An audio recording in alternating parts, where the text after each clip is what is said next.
Welcome to this quick review of the Palethius Bowie knife.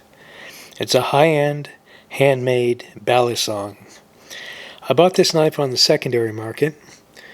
Palethius has a web page with details and prices, and on his web page he links to his Instagram page, where he'll make announcements about making more knives and pre-orders, when pre-orders become available, that kind of thing.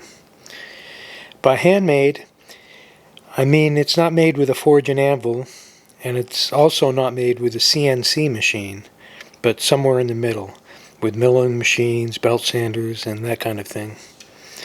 It's a beautiful knife. It's clean with no anodization, no colors, fancy colors on the handle. A classic look with a Bowie style blade. It has Palethius has his maker mark on the blade on this side. Here is a maker's mark, and on the other side it shows D2 steel. It was made the 4th month of 2022, and I'm not sure what the 1065. I think that means it was a 65th blade made that year, but I'm not sure about that. Correct me in the comments if that's not right. Because it's D2 steel on the blade, you need to keep it well oiled, or I keep it well oiled and prevent rust. The Balisong is a sandwich construction, so the handles come together in 2 parts. It has visible Zen pins here. Also, it's a latchless construction, so it's rounded and flush on the end. It's the way people like it nowadays, the Balisongs with no latch. It runs on bushings. It's also the way people like their Balisongs to run on bushings nowadays, not bearings, generally speaking. And I think Palethius uses a red Loctite on his pivots, so I don't anticipate this. I've never had to adjust this knife, and I don't anticipate having to take it apart anytime in the near future. It stays pretty rock solid, perfectly tuned. I've heard people kind of criticize the look of this portion here, where it looks like it kind of looks like it has 2 sharpening choils, compared to some knives that seem to have just 1 choil here.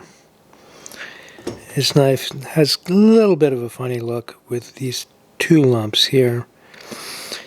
I like the way the tip of the blade is not super pointy and stabby. It's a little bit safer for flipping than something really sharp like a home Arashi or something like that. So I feel safe flipping this knife.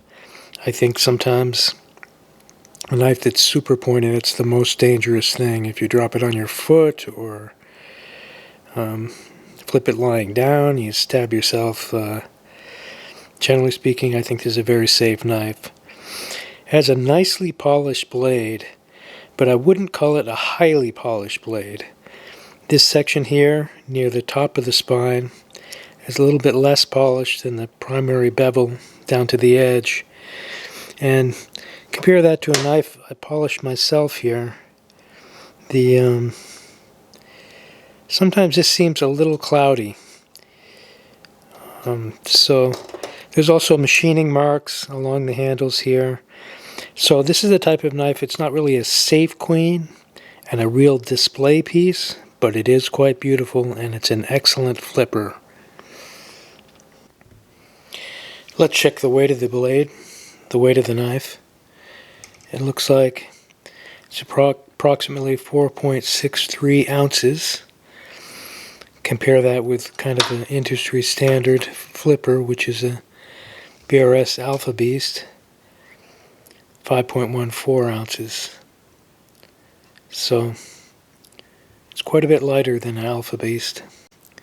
Okay, and then landing on the balance point here, we'll compare if I line up the pivots with the Alpha Beast, you can see the Alpha Beast has a little bit longer in the blade, a little bit longer in the handle, but not much. The handles are almost